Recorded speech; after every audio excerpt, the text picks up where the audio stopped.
அனைவருக்கும் வணக்கம்.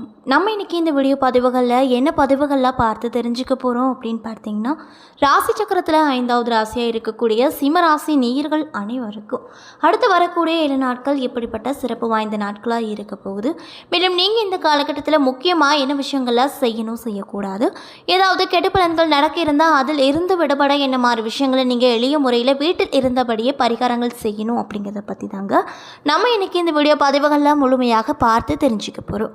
இந்த பதிவுகள் அனைத்துமே சிம்மராசி நேயர்கள் அனைவருக்குமே பயன் கொடுக்கக்கூடிய வகையில் தான் இருக்குங்க. ஸோ வீடியோவை ஸ்கிப் பண்ணாமல் தொடர்ச்சியாக பாருங்கள். அது மட்டும் இல்லாமல் உங்களுக்கு சிம்மராசி நேயர்கள் யாராவது தெரிஞ்சவங்களா இருந்தால் அவங்களுக்கு மறக்காமல் இந்த வீடியோவை ஷேர் பண்ணிவிடுங்க. மேலும் உங்களுக்கு சிவபெருமான ரொம்ப பிடிக்கும் அப்படின்னா அந்த வீடியோக்கு ஒரு லைக் பண்ணிவிட்டு உங்களுடைய ஆள் மனதில் நிறைவேறாத ஒரு விஷயத்தை வேண்டதிலாக நினைத்து கொண்டு நம்மளுடைய கமெண்ட் பாக்ஸில் ஓம் நமச்சிவாயா போற்றி அப்படின்ற சக்தி வாய்ந்த மூலமந்திரத்தை மறக்காமல் 3 முறை பதிவு பண்ணுங்கள். அது மட்டும் இல்லாமல் நீங்கள் இப்போ தான் நம்மளுடைய சேனலை முதல் முறையாக பார்க்குற மாதிரி இருந்தால் மறக்காமல் சப்ஸ்கிரைப் பண்ணிவிட்டு கீழே இருக்கும் பெல் ஐக்கானையும் மறக்காமல் கிளிக் பண்ணிடுங்க. அப்போ தான் நம்ம சேனலில் போடுற ஒவ்வொரு வீடியோவுமே உங்களுக்கு நோட்டிஃபிகேஷன் மூலியமாக உடனுக்குடனே வந்து சேரும். ஸோ இப்போ வாங்க நம்ம வீடியோக்குள்ளே போகலாம். ஸ்ரீ வாராகி அம்மன் ஜோதிட நிலையத்தில் உங்களுடைய பிரச்சனைகள் எதுவாக இருந்தாலுமே அதற்கு உடனடியாக இவர்களிடம் தீர்வு சொல்லப்படுதுங்க. அது மட்டும் இல்லாமல் இவங்க நிறைய பிரபலமானவங்களுக்கும் ஜோதிடம் பார்த்துருக்காங்க. அந்தளவுக்கு ரொம்ப ஃபேமஸான ஒரு ஜோதிடரும் கூட. ஸோ உங்களுக்கும் இருக்கக்கூடிய பிரச்சனைகள் அனைத்திற்கும் உடனடியாக தீர்வு காணணும் அப்படின்னு நீங்கள் நினச்சிங்கன்னா டிஸ்கிரிப்ஷனில் உங்களுடைய கான்டாக்ட் நம்பர் ஆட் பண்ணியிருக்கோம். ஸோ மறக்காமல் தொடர்பு கொண்டு பயன்பெற்றுக்கோங்க. சிம்மராசிக்காரங்களுடைய குணாதிசயங்கள் எப்படி இருக்கும் அப்படின்றது பல பேருக்கு தெரியாது. சொல்லப்போனால் சிம்மராசி நேயர்களுக்கு அவங்களுக்கு இருக்கக்கூடிய குணாதிசயங்கள் தெரியாதுங்க. அந்த வகையில் சிம்மராசி அப்படிங்கிறது கால புருஷனுக்கு 5வது ராசி அப்படின்னு சொல்கிறாங்க. மேலும் இந்த ராசி அப்படிங்கிறது ஒரு ஆண் ராசி அப்படின்னு சொல்லப்படுது. நெருப்பு ராசியாகவும் சொல்கிறாங்க. அது மட்டும் இல்லாமல் இந்த ராசியுடைய அதிபதி யார் அப்படின்னு பார்த்தீங்கன்னா சூரிய பகவான் தாங்க. மேலும் கிழக்கு திசையை குறைக்கூடியது பலகால் ராசி அப்படின்னு சொல்லப்படுதுங்க. மேலும் பகலில் பலம் உடைய ராசியாகவும் இந்த ராசி சொல்கிறாங்க.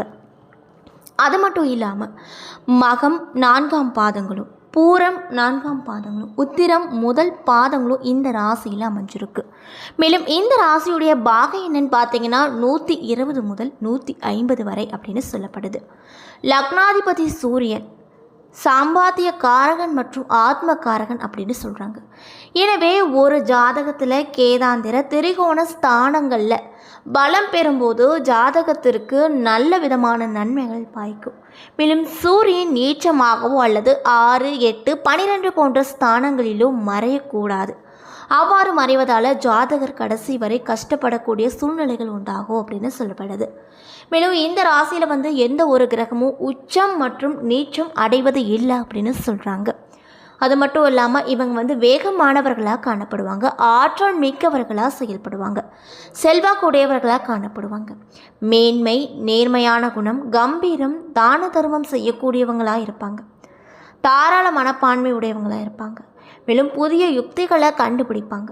கலை, ஓவியம், இசை, இலக்கியம் போன்றவற்றில் அதிக அளவில் ஈடுபாடு மிக்கவர்களாக இந்த சிம்மராசி நேயர்கள் காணப்படுவாங்க. மரபுகளை விரும்பக்கூடியவங்களாக இருப்பாங்க. சாத்வீக உணவு மற்றும் குணம் உடையவங்களாக இருப்பாங்க.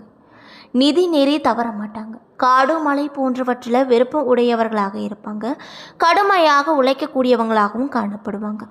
வாழ்க்கையை வெளிப்படையாக இருக்கக்கூடியவர்களாக இவங்க இருப்பாங்க. அது மட்டும் இல்லாமல் பச்சை, மஞ்சள், சந்தனம் போன்ற வண்ணங்களால் உங்களுக்கு நிறைய விதமான நன்மைகள் கண்டிப்பாக பிறக்கும். ஞாயிறு, புதன், வியாழன் போன்ற நாட்கள் உங்களுக்கு நன்மை தரக்கூடிய நாட்களாக சொல்லப்படுது. மேலும் ஆவணி, மார்கழி, புரட்டாசி போன்ற தமிழ் மாதங்கள் உங்களுக்கு நன்மை தரக்கூடிய மாதங்களாக இருக்குது அப்படின்னு சொல்கிறாங்க. அதே போல் உங்களுக்கு சிறப்பான குணங்கள்லாம் இருக்குது. அந்த விஷயங்கள்லாம் என்ன அப்படின்னு பார்த்தீங்கன்னா புதுசாக நிறைய விஷயங்களில் கண்டுபிடிக்கிற ஆர்வம் உங்களுக்கு கிடைக்கும். தைரியம், வீரியம் நிறைந்தவங்களாக இருப்பீங்க. சுறுசுறுப்பானவங்களாக காணப்படுவீங்க. வள்ளல் குணம் உடையவங்களாக இருப்பீங்க. அதிக பலம் உடையவங்களாக காணப்படுவீங்க. அது மட்டும் இல்லாமல் நீதியை கடைபிடிப்பவர்களாக இருப்பீங்க. கள்ளம் கபடம் இல்லாதவங்களாக இருப்பீங்க. வெளிப்படையாக இருப்பீங்க. மேலும் உங்ககிட்ட ஒரு சில விஷயங்களை மாற்றிக்கொள்ளக்கூடிய விஷயங்களாக இருக்குது. அந்த விஷயங்களை என்னன்னு பார்த்தீங்கன்னா பொறுமையின்மை, பிறர் கருத்துக்கு மதிப்பு கொடுக்காதவங்க, கர்வமோடு இருப்பீங்க, தற்பெருமை உடையவங்களாக நீங்கள் இருப்பீங்க.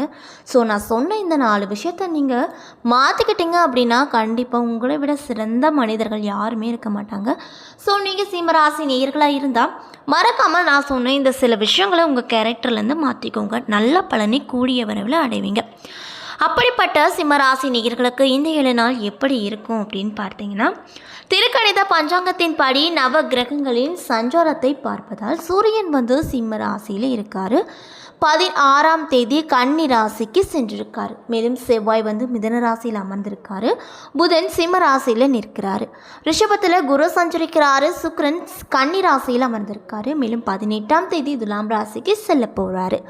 கும்பத்தில் சனி பகவான் இருக்கார். மீனத்தில் ராகு பகவான் இருக்கார். கன்னியில் கேது பகவான் இருக்கார். மேலும் இந்த வாரத்தில் வேறு கிரக மாற்றங்கள் எதுவும் இல்லை அப்படின்னு சொல்லப்படுதுங்க. அது மட்டும் இல்லாமல் சந்திரன் இந்த வாரம் தனுசு, மகரம், கும்பம், மீனம் ஆகிய ராசிகளில் பயணம் செய்கிறாரு. ரிஷபம், மிதுனம், கடகம், சிம்மம் ஆகிய ராசிக்காரர்களுக்கு சந்திராஷ்டமம் இருக்குதுங்க. ஸோ நீங்கள் இந்த காலகட்டத்தில் ரொம்ப ரொம்ப கவனமாக இருக்கணும் அப்படின்னு சொல்கிறாங்க. மேலும் இந்த வாரம் கிரகங்களின் சஞ்சாரம் மற்றும் கூட்டணி பார்வைகளால் இந்த சிம்மராசி நேயர்கள் அனைவருக்கும் அடுத்து வரக்கூடிய 7 நாட்கள் எப்படிப்பட்ட நாட்களாக இருக்க போகுது அப்படின்னு பார்த்தீங்கன்னா, அரசனை போல் கோலாச்சம் ஆற்றலை மிக்க சூரிய பகவானை அதிபதியாக பெற்றிருக்கக்கூடிய ராசிக்காரர்கள் தாங்க இந்த சிம்ம ராசிக்காரர்கள். மேலும் உங்களுடைய ராசிநாதன் இந்த 7 நாட்களில் 1 மற்றும் 2 ஆகிய இடங்களுக்கு அமர போகிறாரு. இதனால் தொழில்துறையில் சின்ன சின்ன தடங்கல்கள் ஏற்படும். அது மட்டும் இல்லாமல் பிள்ளைகளின் பிரச்சனைகளுக்காக பள்ளிக்கூடம் செல்வீங்க. சந்திர பகவானுடைய இடப்பயிற்சிகளால் தடைகளை சந்திப்பீங்க. மேலும் நல்ல நண்பர்கள் கூட சில சமயங்களில் விரோதியாக மாறுவாங்க. அதனால் இந்த காலகட்டத்தில் நீங்கள் ரொம்ப கவனமாக இருந்துக்கோங்க. அது மட்டும் இல்லாமல் செவ்வாய் பகவான் உங்கள் ராசியில் இந்த 7 நாட்களில் 11ஆவது இடத்துல அமர்றாரு.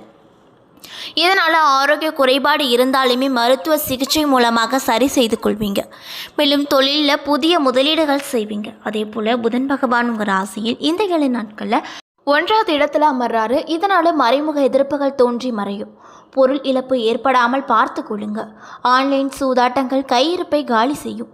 மேலும் குரு பகவான் உங்கள் ராசியில் இந்த 7 நாட்களில் 10ஆவது இடத்துல அமர்றாரு. இதனால் என்ன மாதிரியான மாற்றங்கள் எல்லாம் உங்களுக்கு கிடைக்கும் அப்படின்னு பார்த்தீங்கன்னா, எதிர்பாராத செலவுகளால் கடன் வாங்க வேண்டிய கட்டாயங்கள் உங்களுக்கு ஏற்பட போகுது. தொழில் மற்றும் வியாபாரம் சுமாராக நடக்கும். மேலும் சுக்கிர பகவான் உங்கள் ராசியில் 2 மற்றும் 3ஆம் வீட்டில் அமர்றாரு. இதனால் வீட்டிலும் சரி வெளியிலும் சரி சில எதிர்ப்புகள் தோன்றும்.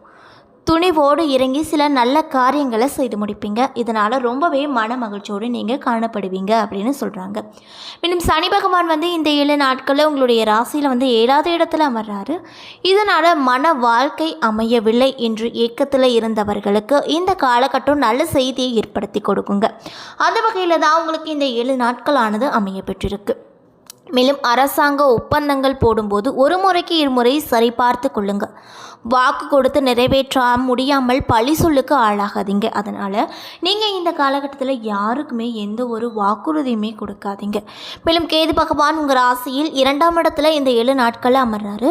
இதனால் தக்க சமயத்தில் ஆலோசனை கூறி தொழிலில் ஏற்பட்ட சரிவை நண்பர்கள் சரி செய்து விடுவாங்க.